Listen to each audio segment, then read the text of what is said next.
99-এর Bangladesh, 2003 ODI বিশ্বকাপের Kenya, 2007 সালের Ireland আর এই 2024 টি-20 বিশ্বকাপের যুক্তরাষ্ট্র, এদেরকে ভোলা কঠিন।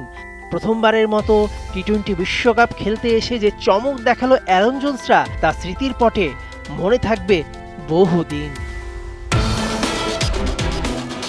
আইসিসির সহযোগী দেশটা উদ্বোধনী ম্যাচেই ছিনিয়েছে জাত। কানাডার দেয়া প্রায় 200 রান টপকে গেছে দোর্দণ্ড প্রতাপে। অ্যারন জোন্স, সৌরভ নেত্রভালকার, আলী খান নামগুলোর সঙ্গে পরিচয়ের সেই তো শুরু। অবশ্য আভাসটা মার্কিনীরা দিয়ে রেখেছিল টেস্ট প্লেয়িং নেশন বাংলাদেশকে বিশ্বকাপ শুরুর ঠিক আগে টি-20 সিরিজ হারিয়ে। সেই রেশ যুক্তরাষ্ট্র টেনে গেছে গ্রুপ পর্ব জুড়ে। পাকিস্তানকে হারিয়ে তো বিশ্বকাপ থেকে এক প্রকার ছিটকেই দিল। ভারতের বিপক্ষেও লড়েছে বুক চিতিয়ে। সুপার 8-এও অবিশ্বাস্য কিছু করে দেখাতে সাউথ আফ্রিকাকে ভয় পাইয়ে দিয়েছিল।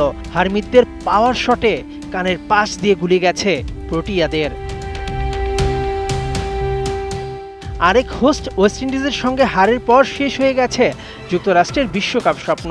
সুপার সানডেতে, সুপার 8-এ ইংল্যান্ডের বিপক্ষে তাই ম্যাচটা কেবল আনুষ্ঠানিকতা। যুক্তরাষ্ট্রের ক্রিকেট দুনিয়া শাসনের এই তো শুরু।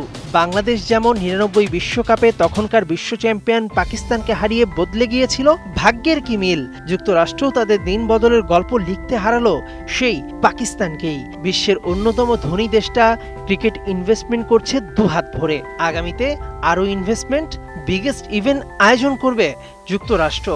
আদতে এতে লাভ হবে বিশ্ব ক্রিকেটেরই। মেহেদী নাইম, 71।